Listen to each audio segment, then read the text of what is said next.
Accepter ceux qui vont arriver au fur et à mesure. Donc je m'excuse par avance des petits bruits et des petites interactions qui vont avoir lieu. Je vous souhaite la bienvenue dans ce webinaire. Je vous remercie de vous y être inscrit. Donc moi je m'appelle Hélène Billotte, je dirige l'agence Billotte & Co, qui est une agence de communication créative qui est installée à Nancy depuis 30 ans. Moi, j'aime m'entourer de personnes créatives, j'aime détecter les idées créatives autour de moi et j'aime encore plus trouver des idées créatives. C'est pourquoi ce sujet m'a interpellée, parce que c'est à la fois un sujet quotidien dans lequel je vis, qui me paraît assez tarte à la crème quand on commence à y réfléchir d'un point de vue théorique. Et notamment avec les personnes qui ne travaillent pas dans la communication, qui disent en gros, bah oui, mais vous, c'est facile, vous êtes tous hyper créatifs. Et puis quand on se met à y réfléchir, bah, ça interpelle en fait. Est-ce qu'on est créatif? Comment on est créatif? Qu'est-ce que c'est que la créativité? Ça m'a intéressé d'y réfléchir. Et je remercie l'UCC Grand Est de nous offrir cette fenêtre de réflexion. C'est chouette qu'on puisse le faire. Merci de votre confiance et de votre curiosité. Donc moi, ce que je vais essayer de faire là dans l'heure qui vient, c'est de vous partager de manière très simple et vraiment en toute humilité ce que j'ai découvert sur la créativité et j'espère que ça vous intéressera. N'hésitez pas à interagir dans la conversation et à interagir tout court. En gros, le webinaire va se passer en 3 temps. Une tentative de définition de ce qu'est la créativité, une réflexion sur la créativité en entreprise, sur qu'est-ce que c'est qu'être créatif, et puis un petit tour du côté des neurosciences pour euh, voir ce qu'en pensent les scientifiques et si ça rejoint les intuitions qu'on peut avoir en tant que créatif. Voilà la proposition. Quand on se penche sur les définitions, en tout cas moi, quand j'ai besoin d'une définition, je demande à Robert. Euh, alors, des Robert créatifs, j'ai pensé à Lewandowski parce que j'adore le foot et que je trouve que c'est un des attaquants à son poste le plus créatif et dans la durée. Ça fait 28 ans qu'il joue au foot, il joue au Barça et on n'associe pas toujours la créativité et le sport et pourtant. euh, Dans les gens qui s'inscrivent dans la durée, c'est une question souvent que se posent les communicants et que moi je peux me poser à 55 ans, c'est quand on est créatif, est-ce qu'on peut l'être dans la durée? Et bah, Robert Smith, qui a écrit des centaines de chansons, de compos, lui, il se posait déjà la question dans les années 90 de savoir s'il se répétait. Donc c'est une question euh, qui se pose à tout un chacun qui est concerné par le sujet. Comment on fait pour durer? Qu'est-ce que c'est que cette créativité? Et quand on interroge le Robert lui-même, qui est quand même la Bible, bon, il dit simplement que c'est un nom féminin, que c'est le pouvoir de création et d'invention, avec quelques synonymes, l'inventivité, l'innovation et l'invention. Alors, pour une fois, je suis un peu déçue par mon petit Robert, je trouve ça un peu court. Euh, Si on définit la créativité par ce qu'elle n'est pas, on pourrait dire qu'elle n'est pas l'inspiration, elle en résulterait plutôt. Elle n'est pas l'inventivité, parce qu'elle utilise plutôt l'inventivité pour générer des idées. Et elle n'est pas non plus l'innovation, parce que l'innovation serait plutôt le résultat des idées développées grâce à la créativité. Voilà un peu pour cette première approche sur les définitions. Il y a quelque chose qui est intéressant quand on regarde du côté de l'entreprise. c'est que la créativité se mange à toutes les sauces, et notamment comme une compétence qu'il faut avoir aujourd'hui pour naviguer avec agilité dans le monde de l'incertitude et de la performance économique qui est le nôtre. Il y a un Belge, un cousin belge, qui est quelqu'un de super, avec qui j'ai eu l'occasion d'interagir, qui s'appelle Philippe Brasseur, et qui travaille sur la question de la créativité depuis une vingtaine d'années. Vous pouvez écouter ses interventions. Il décortique très bien les paradigmes dans lesquels on se retrouve sur ce sujet-là, parce que dans l'entreprise, on est souvent en demande de créativité. Donc, c'est une compétence qui est absolument essentielle selon les recruteurs. Et on est toujours dans un paradigme de qu'est-ce qu'on fait finalement des idées hyper créatives qu'on demande aux individus, aux équipes, quand on leur demande de penser out of the box, d'adopter la pensée divergente, de travailler en intelligence collective, dans une dynamique d'innovation, de produire moult idées, de développer des boîtes à idées, avec cette idée sous-jacente que la créativité peut se manager. Et ce qui est intéressant dans les travaux de Philippe Brasseur, et puis ce qu'on observe aussi quand on vit la réalité des entreprises, c'est que c'est plus complexe que ça.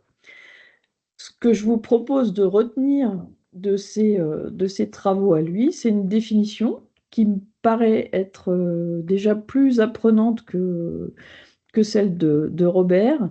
La créativité court-circuite les trajets habituels de la pensée. Ça commence à devenir intéressant. Il démontre aussi que la méthode post-it tue la créativité, euh, parce que souvent, l'organisation des processus créatifs en entreprise euh, ne mettent pas en jeu une sécurité cognitive et affective suffisante pour que les personnes qui sont présentes puissent exprimer leur créativité. Euh, il démontre que la peur est le pire ennemi de la créativité, et souvent, quand on a peur de ne pas savoir produire d'idées, bah, ça nous rend peu créatifs, et que l'envie est le meilleur antidote de la peur. Ce qui va chercher et qui peut être intéressant pour ceux qui s'intéressent au sujet de la créativité en entreprise, c'est plusieurs méthodes qu'il met à disposition, comme la marelle stratégique. Alors la marelle stratégique, c'est vous dessinez un jeu de marelle avec le début, le ciel à la fin, les différentes étapes, et vous faites correspondre à chaque étape, par exemple, les avancées d'un projet. Aujourd'hui, on en est là, première case. On va le travailler en SWOT, par exemple, donc force, faiblesse, opportunité, menace. Case 2, case 3, force, faiblesse de notre projet. Case 5, 6, opportunité, menace. Et puis, le ciel, c'est la vision qu'on veut atteindre. Dans ce schéma de la marelle stratégique, Philippe Brasseur, il va proposer d'associer à chacune des cases des images artistiques complètement déconnectées du sujet qu'on a à traiter, ce qui va générer des pensées divergentes et créatives. Alors, pour ceux qui connaissent la méthode des 6 chapeaux de Bono, donc Bono, c'est euh, quelqu'un qui s'est aussi intéressé au process créatif de manière intéressante, en cassant la pensée qui est séquencée et en imaginant une pensée latérale. Les 6 chapeaux de Bono, ça permet de se connecter de manière différente, avec un état d'esprit différent sur un sujet quand on coiffe ses chapeaux. Euh, Deux méthodes qui sont plutôt, finalement, quand on y réfléchit, des méthodes de résolution de problèmes en y injectant de la créativité, plutôt que quelque chose d'hyper créatif en tant que tel. Et souvent, ce qui m'a paru, moi, intéressant, c'est que quand L'entreprise, en général, s'empare du sujet de la créativité, elle le théorise, elle en fait des process, et il y a sûrement une forme de contradiction entre ce qu'elle essaye d'en faire et ce qu'elle veut produire avec la créativité. Voilà un peu le début de l'approche sur définition et créativité et entreprise. Je vais vous demander de vous poser 2 minutes et je vais chronométrer pour que vous vous demandiez, vous, personnellement, qui vous mettriez dans votre panthéon personnel des 5 à 10 personnalités les plus créatives qui vous viennent à l'esprit quand vous pensez à ce sujet. Donc, je vous invite à coucher sur le papier le nom de ces personnalités créatives qui forment votre propre panthéon. J'ai pas de musique d'attente, mais je chronomètre.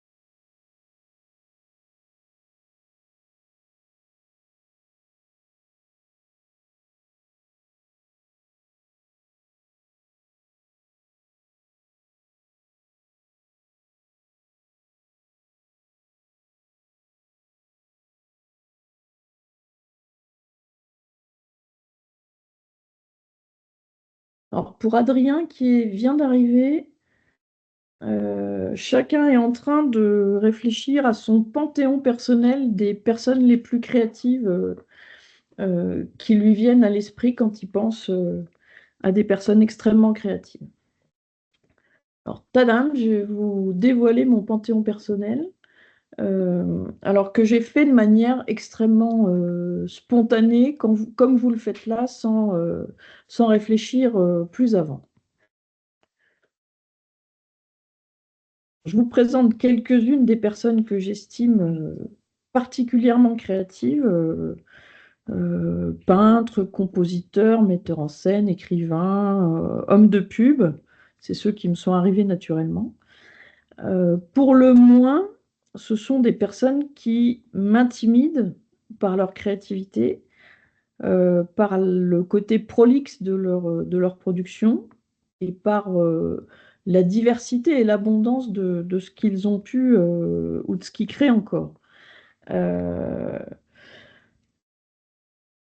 je ne sais pas ce que vous avez choisi comme personnalité, mais je pense que vous le constatez comme moi. Une des découvertes que j'ai faites en menant cette petite réflexion personnelle, c'est que la créativité est totalement genrée euh, et qu'il n'y a aucune femme créative. Donc ça, c'est un constat important et le webinaire s'arrête ici. Non, je plaisante évidemment parce que j'ai ensuite ajouté cette recherche. Ceci étant dit, euh, les personnes qui me sont naturellement et spontanément venues à l'esprit étaient d'abord des hommes. Euh, alors sûrement parce que les femmes sont moins exposées que les hommes et que leur créativité est souvent plus associée depuis des siècles à des activités moins visibles et moins médiatisées. Mais en tout cas, si ça a changé depuis les années 2000, dans mon panthéon personnel, elles étaient assez peu présentes a priori. Donc ça m'intéressera de savoir si vous avez eu le même type de résultat. Et bien sûr, la créativité n'est pas genrée, évidemment, ça va de soi. Euh, c'est une compétence créative qui est peut-être plutôt identifiée en recherche spontanée comme plus facilement attribuée aux hommes. Mon intuition, une fois que j'en suis arrivée là, c'est que euh, en observant toutes ces personnes, euh, la créativité n'est pas un talent inné, c'est plutôt une compétence qui se cultive, une posture, un état d'esprit. Que ce soit Mozart, Dostoïevski, Didi Mehdi, Marjane Satrapi ou Chantal Lobby, euh, en fait, quand on regarde ce qu'ont fait ces personnes et ce qu'elles font, sont des personnes qui cherchent en permanence, qui recommencent, qui tâtonnent, qui font des plans, qui s'entourent d'équipes. Euh, et ça semble assez loin du génie créatif et de l'arrivée spontanée de l'idée telle qu'on pourrait l'imaginer dans une pensée romantique ou dans une idée reçue qu'on aurait sur la créativité. Forte de cette intuition, parce que c'est une intuition, il m'a semblé intéressant de me rapprocher de personnes proches dont je pense qu'elles sont créatives pour parler concrètement de comment ils vivent leur créativité. Donc, j'ai interrogé une cinquantaine de personnes euh, pour leur demander si elles se jugeaient créatives, si elles pensaient être créatives, parce que moi, je pense qu'elles sont créatives, mais le pensent-elles elles-mêmes, c'est une question intéressante. De leur demander quelles sont les bonnes conditions pour elles de la créativité, de ce qu'elles font en cas de panne d'inspiration, de ce qui bloque l'énergie créative, et de répondre à la question de l'acte créatif. Est-ce que c'est un acte plutôt solitaire ou un acte plutôt collectif? Alors là encore, puisque le sujet vous intéresse, puisque vous êtes là, je vous invite en une toute petite minute à répondre pour vous-même à ces questions, parce qu'il sera intéressant pour vous de les confronter aux réponses des personnes qui ont participé. Alors, les personnes que j'ai interrogées, pardon, ont entre 18 et 78 ans.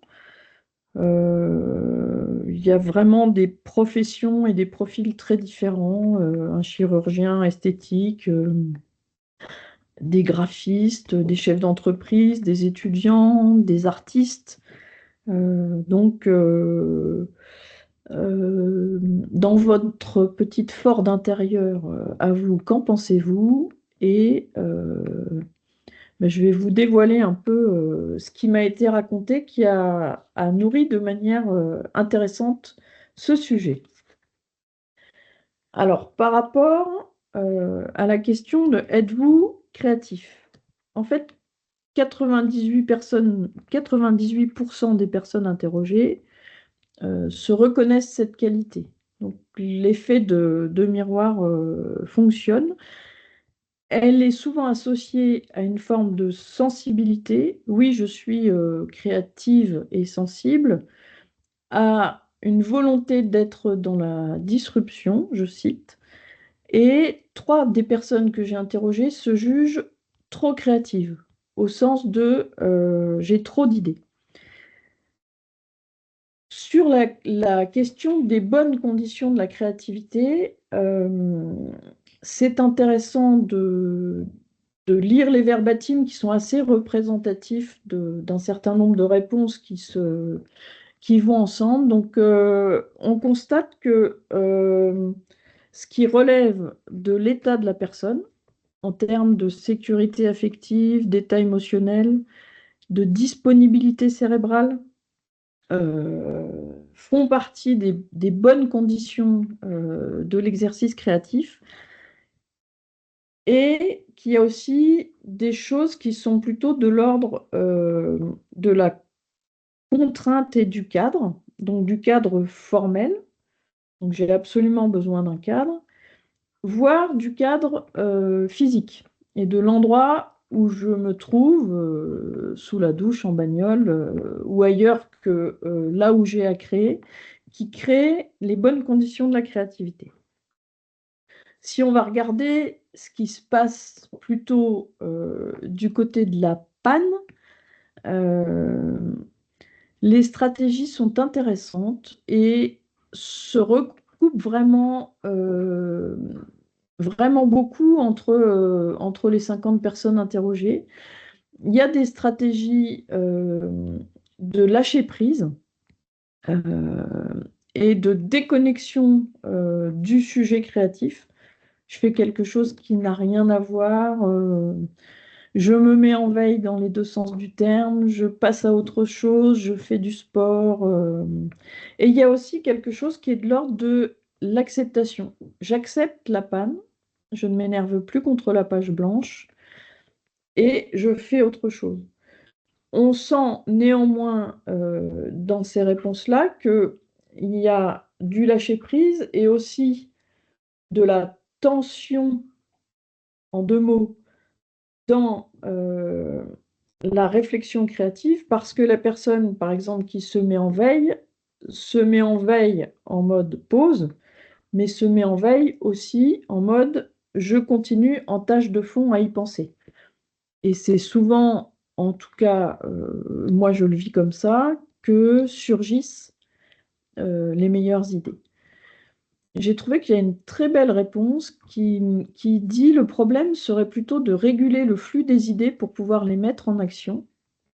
Pour moi, une idée n'existe que si elle s'ancre dans la réalité et le concret. Sinon, douter, douter, douter toujours et de tout. Je dis souvent que le doute transforme le miroir en fenêtre. La certitude ne renvoie que sa propre image, alors que le doute ouvre vers l'extérieur. Cette réponse est très intéressante dans le sens où elle nourrit elle aussi la définition de la créativité, au-delà de cette question sur qu'est-ce que je fais quand ça vient pas. Euh, et vous le verrez tout à l'heure, ça fait le lien avec les recherches des neurosciences, mais cette notion de doute est vraiment intéressante sur ce que ça génère dans notre cerveau pour qu'il puisse avoir des idées créatives. Ce qui bloque l'énergie créative, alors ça m'a fait parfois bien rire, euh, mais souvent la finance ne fait pas bon ménage avec la créativité parce que la compta, la banquière, les impôts, il y a beaucoup de choses qui viennent dans ce champ-là, dans les réponses. Et ce qui est vraiment intéressant, et même si on le sait, quand on va le chercher, ça se confirme vraiment, c'est que la pensée positive et la créativité sont étroitement liées. Euh, la charge mentale, les pensées négatives, la déprime, euh, l'ambiance bloquent la créativité. En revanche, l'optimisme, la confiance dans les interlocuteurs qui nous entourent, le fait que le terrain et les règles du jeu proposées soient claires, débloquent la créativité. Est-ce que la créativité est un exercice solitaire ou collectif? Alors, les artistes interrogés répondent solitaire, sans hésitation, de manière assez péremptoire. Mais la créativité n'est pas seulement une question pour les artistes. Et c'est pas le sujet vraiment du jour. Mais dans cette idée, je pense qu'il faut distinguer ce qui est une vraie création. Quelqu'un a dit, j'aurais tendance à dire qu'il s'agit d'un processus obligatoirement solitaire en ce qu'elle est pour moi une amputation de soi. Et ça, c'est vraiment une réflexion artistique. Sur la créativité dans son acception plus simple et quotidienne, il y a quelque chose qui oscille entre le solitaire et le collectif. Certains préfèrent chercher de manière solitaire et partager collectivement pour permettre de stimuler, rebondir, pousser leurs idées à aller plus loin. Euh, Chercher de l'inspiration dans les échanges, dans les contextes, dans les rencontres. En tout cas, quelque chose est partagé par tous, c'est le format. C'est-à-dire que le collectif, quand il dépasse deux ou trois maximum, en tout cas pour les personnes que j'ai interrogées, est plutôt bloquant.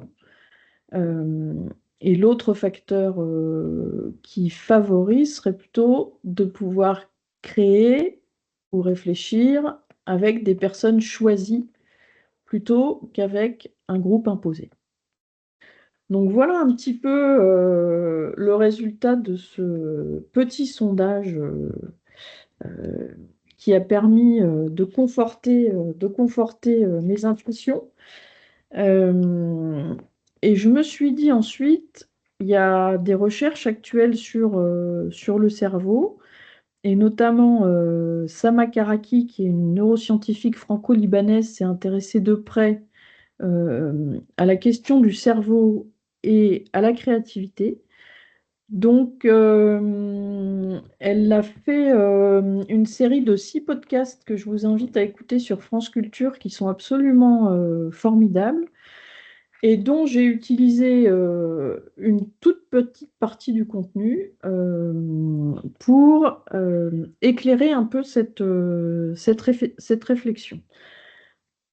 Alors, il y a une excellente nouvelle qui émerge des recherches des neuroscientifiques à l'heure actuelle et dont témoigne Sama Karaki, c'est que avant, le cerveau était considéré comme un organe statique qui se développe et se structure dans l'enfance, puis cesse de se développer à l'âge adulte. Moi, c'est un peu l'idée d'ailleurs que j'avais en tête.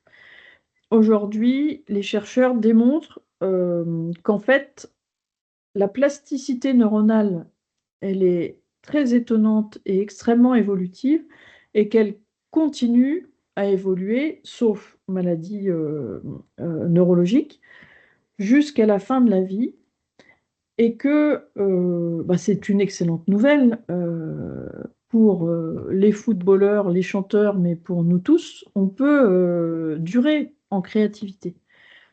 Et en fait, ce processus créatif qui consiste à combiner des concepts stockés dans notre cerveau, accumulés dans notre mémoire tout au long de notre vécu, pour former de nouvelles associations, est quelque chose qui, si on l'entretient, peut tout à fait continuer à évoluer et à progresser. Moi, je souhaitais vraiment vous partager cette excellente nouvelle. Il s'agit donc, si on stocke des concepts, des expériences, des vécus, des sons, des images, euh, de revenir à ce qui paraît vraiment essentiel, c'est que les sources d'inspiration, finalement, elles sont en dehors de nous. Ce très beau texte biographique de Rainer Maria Rilke, euh, que je vais vous lire en fait, qui dit: Pour écrire un seul vers, il faut avoir vu beaucoup de villes, d'hommes et de choses, il faut connaître les animaux, il faut sentir comment volent les oiseaux et savoir quels mouvements font les petites fleurs en s'ouvrant le matin. Il faut pouvoir repenser à des chemins dans des régions inconnues, à des rencontres inattendues, à des départs que l'on voyait longtemps approcher, à des jours d'enfance dont le mystère ne s'est pas encore éclairci.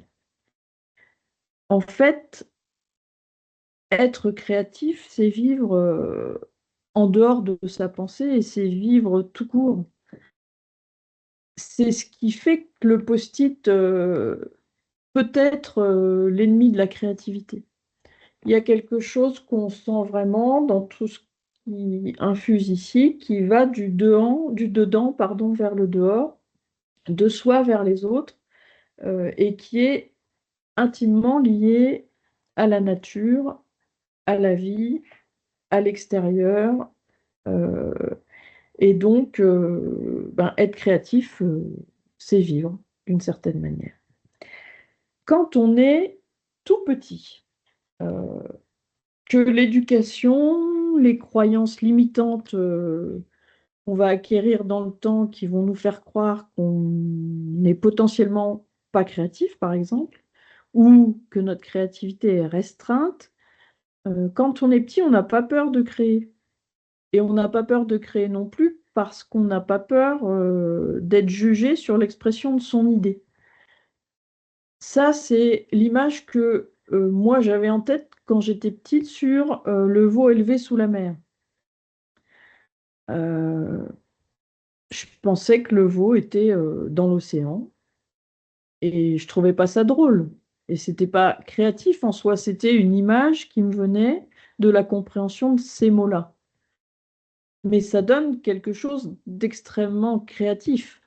Euh, et quand on est petit, on n'a pas toutes les connexions, toute l'expérience, euh, toute cette accumulation qui fait qu'on peut générer de la pensée divergente, mais la pensée divergente, elle vient toute seule. Donc il y a aussi dans la créativité ce besoin de savoir retomber dans ces pensées de l'enfance qui à la fois se nourrissent de nos expériences et de ce qu'on a accumulé, et aussi sortent des champs sémantiques évidents qui nous viennent quand on cherche une idée autour d'un sujet. Alors, pour aller plus loin et pour revenir à ce que partage Sama Karaki, une autre bonne nouvelle, c'est que la créativité est une compétence comme les autres. C'est un peu ce que j'avais intuité. La créativité, c'est pas un talent mystique, le mythe de l'inspiration solitaire, fulgurante, du talent créatif a vécu. La créativité, elle se fait par petites étapes d'itération, de franchissement d'obstacles, d'aller-retour, de chemins détournés, d'échecs, et surtout, d'acceptation de l'erreur. Et ça, c'est le secret du process créatif. Alors, pour ceux qui en ont fait une partie de leur métier, et notamment pour ceux qui travaillent en agence, c'est une évidence. L'acceptation de l'erreur fait partie du travail qu'on a à faire pour avancer et pour être en capacité de générer des idées productives et utiles aux annonceurs. Mais d'une manière plus méta et plus générale, être créatif dans sa vie, c'est être capable d'accepter et l'ambiguïté et l'erreur. Quand on voit euh, cette image et cette célèbre phrase de Pablo Picasso, il a dit ça en 1926, je ne cherche pas, je trouve. Euh, Est-ce que c'est une boutade, une provocation? Est-ce que c'est la réalité? Hum, En fait, ça traduit sûrement le fond d'une pensée plus complexe et d'une grande vivacité, parce qu'il était le roi de la punchline. Et ça pourrait faire peur pour ceux qui débutent dans une pratique là de création, plus que de créativité. Ça creuse encore plus le fossé entre le génie créatif et les autres. Parce que c'est le sentiment de supériorité, l'énoncé d'une forme de compétition. En gros, vous galérez, moi je trouve. Mais si on réfléchit un peu, ça traduirait plutôt l'idée que trouver, c'est passer à l'action, c'est agir. Euh, Parce qu'il y avait un début à cette phrase qui disait, on me prend d'habitude pour un chercheur, je ne cherche pas, je trouve. Et en fait, Picasso, il refuse d'être assimilé à un chercheur parce que dans son esprit, sûrement que la recherche évoque une forme d'errance, quelque chose d'impalpable. Et lui, il déclame qu'il est dans l'aboutissement, dans la concrétisation. Euh, et qu'il rejette un peu l'inertie qui serait liée à l'état de recherche. Bon, il a beaucoup trouvé dans sa vie, il a créé plus de 50 000 œuvres. C'était un fou furieux de travail. Euh, et sa pratique frénétique traduit bien tout ça. Mais on peut imaginer qu'il a aussi cherché et pas seulement trouvé. Si on vient un peu plus près de nous, dans un registre plus humble, Jean-Pierre Bacry, il disait les gens sont le résultat de leurs préjugés et de leur culture. Euh, je pense on est tous OK sur ce constat. Mais alors, du coup, comment on travaille notre art de la pensée divergente? Ce qui est intéressant, c'est que le cerveau est un organe naturellement créatif, mais qui va d'abord, et c'est là que Jean-Pierre Bacry a raison, se connecter aux évidences. Euh, on fait une forme de connexion avec ce qu'on maîtrise d'abord, ce qu'on connaît. Donc, notre cerveau, quand on lui demande de réfléchir à quelque chose, il va aller vers nos réserves culturelles, éducatives, et il va se connecter à l'évidence. Il est feignant. La personne créative, c'est la personne qui sait rentrer en résistance cognitive. Elle va contre ce qu'elle connaît déjà. Et en même temps, elle l'utilise. Donc, c'est un peu contradictoire. Vous avez peut-être en tête, et là c'est une petite aparté, ces questions de cerveau gauche et de cerveau droit. Alors les neuroscientifiques aujourd'hui ont prouvé que c'était complètement has-been et dépassé, donc vous pouvez aller les écouter sur le sujet, ça a complètement déconstruit ces pensées. C'est l'intégralité de notre cerveau qui est utilisée dans la pensée créative et pas seulement le cerveau droit, comme on l'a dit longtemps. Donc, une partie de notre métier en agence notamment, c'est de rentrer en résistance cognitive. Et le fait d'en avoir conscience peut nous aider à mieux le faire.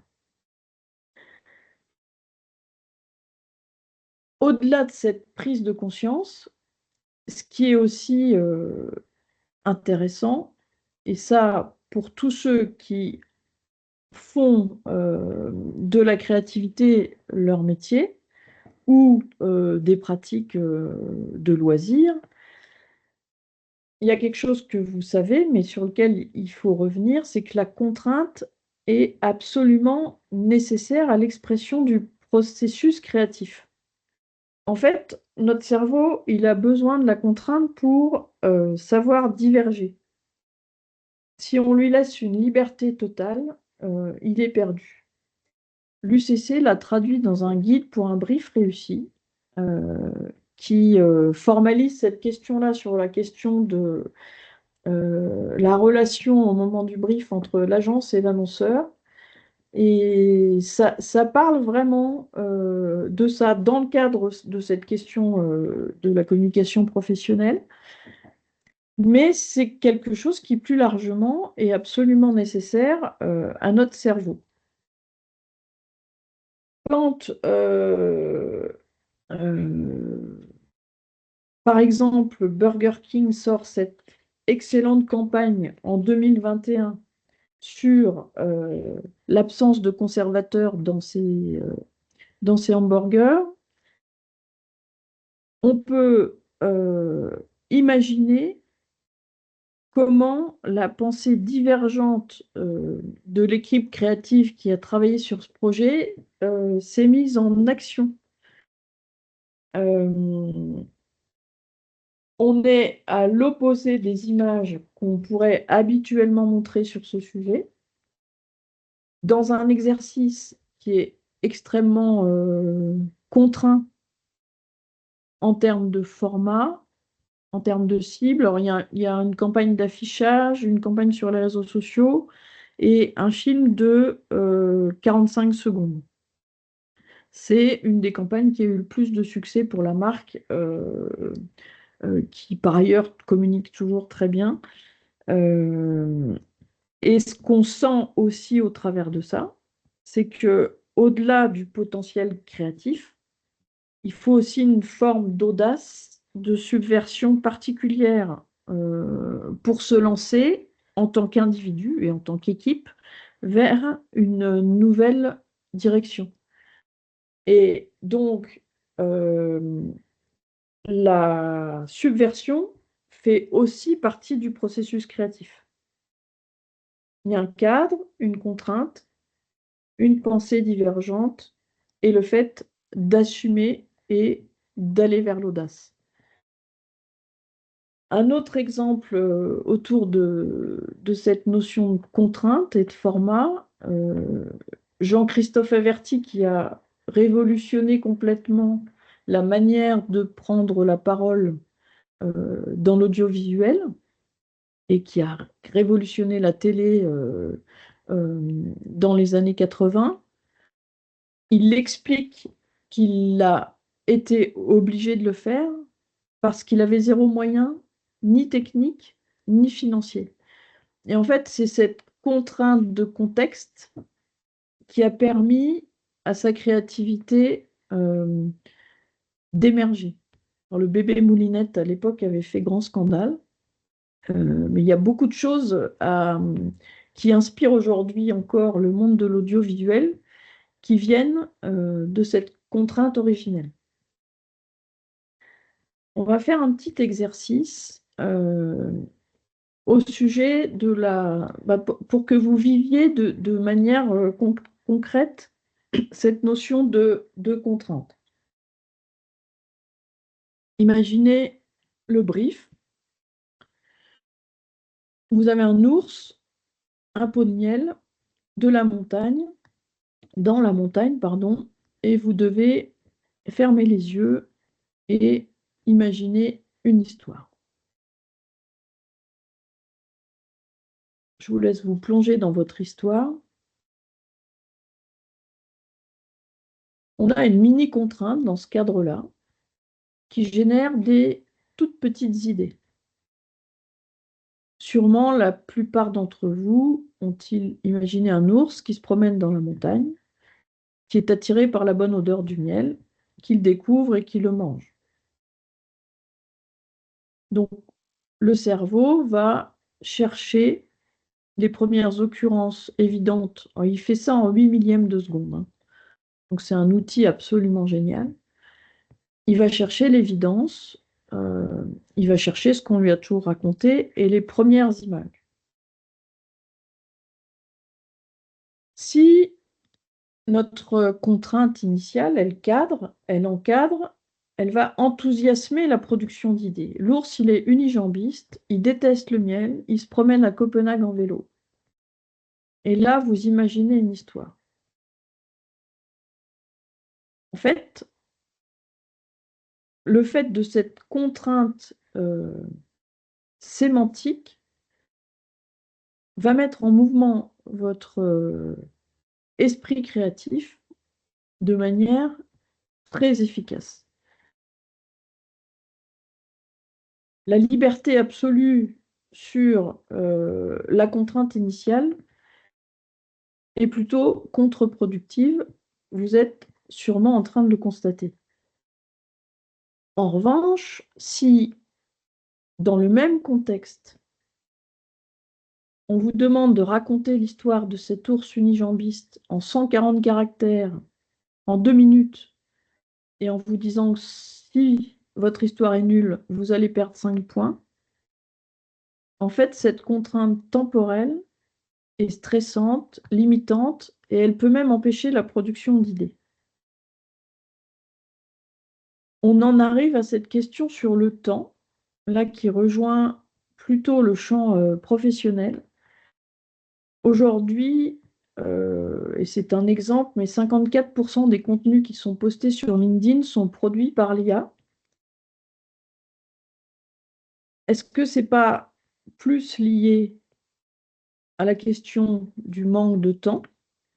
On a 30% de temps de moins qu'avant en agence pour travailler sur un sujet, si on revient à 10 ans en arrière, euh, plutôt qu'à une forme de fainéantise ou à une absence de capacité à écrire.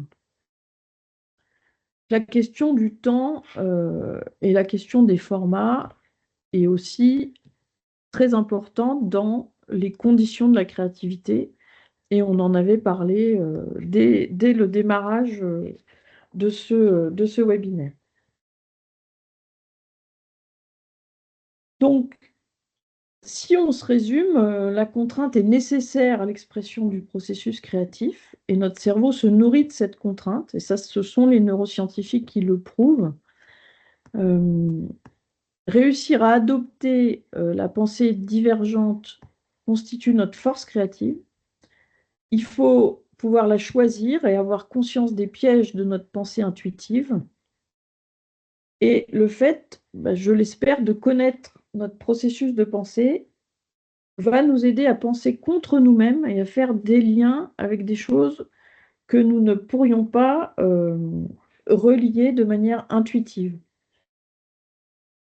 Donc, ce que je vous invite à retenir, c'est que la plasticité neuronale est notre principal allié créativité et qu'on peut la travailler tout au long de notre vie, que le cerveau est un organe naturellement créatif. Donc, nous sommes tous, absolument tous, à égalité sur la créativité, que c'est un réservoir de richesse à nourrir, qu'il faut apprendre à apprivoiser nos erreurs, que pour créer, il faut une audace, une subversion, et que les contraintes sont nécessaires au saut créatif dans une forme de liberté, de confiance et de lâcher prise. Donc, je remercie l'UCC Grand Est de m'avoir permis de réfléchir à ce sujet. Je remercie le Club de la Presse pour l'organisation. Et puis, toutes les personnes qui ont bien voulu répondre à mes questions. Ça m'a donné envie de creuser encore plus le sujet parce que c'est vraiment passionnant. Et surtout, allez écouter les podcasts de Sama Karaki sur cerveau et créativité. C'est très, très, très enrichissant et bien sûr bien plus fouillé que ce que je vous ai proposé ici. Voilà, merci. Je suis prête à répondre à vos questions.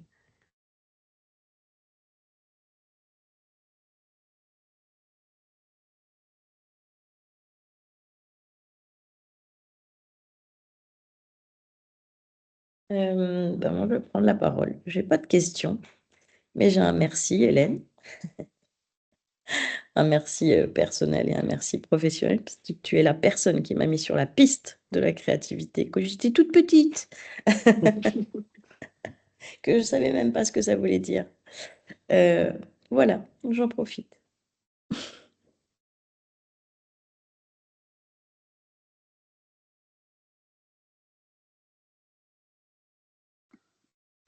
Alors moi, merci beaucoup Hélène parce que c'était passionnant et merci pour le sondage, l'étude que tu as faite auprès des 50 personnes parce que enfin, ce que tu en as tiré était vraiment passionnant, intéressant. Et moi, ça m'a rappelé un documentaire génial que j'ai vu sur Arte, que peut-être certains d'entre vous ont vu, qui s'intitule Why Are We Creative de Herman Vasque. Et je ne sais pas si tu l'as vu. Alors, il date de 2018. Et en fait, Herman Vasque a passé 30 ans à aller interviewer des gens créatifs de tous les secteurs, aussi bien scientifiques que culturels, musique, théâtre. Et en fait, des gens dont la créativité a émergé parce ils vivaient dans un contexte politique hyper contraint, ou alors à l'inverse pas du tout. Et ça bouillonne, ça fourmille, et c'est très très éclairant. Donc je trouve qu'en complément de ce que tu viens de nous présenter, ça peut être vraiment très intéressant. Voilà, c'était mon petit conseil du matin. Ah je veux bien le lien parce que j'ai regardé deux émissions d'Arte sur la créativité, mais pas celle-là, je ne l'ai pas vue. Ouais, et en fait, il a fait d'ailleurs, donc il a eu, son 1er documentaire a été primé dans plein de festivals et il en a refait un encore quelques années après. Donc Mm. je vais vous noter le nom, dans les commentaires, si ça vous intéresse. Ah oui. Merci en tout cas. Alors c'est rigolo les panthéons des personnes créatives parce on a des points communs. Je suis contente que certaines personnes aient plutôt pensé à des femmes d'entrée de jeu, c'est chouette. Euh, ouais, c'est vrai qu'Éric Cantona est un footballeur créatif, Stéphane. Marie Curie qui revient 2 fois, ouais. Mm.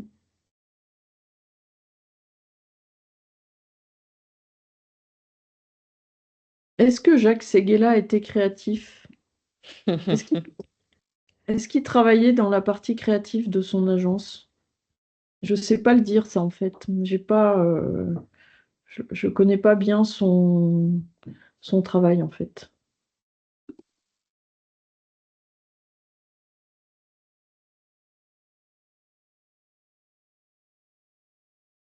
Et je vois que certains ont eu des problèmes de son.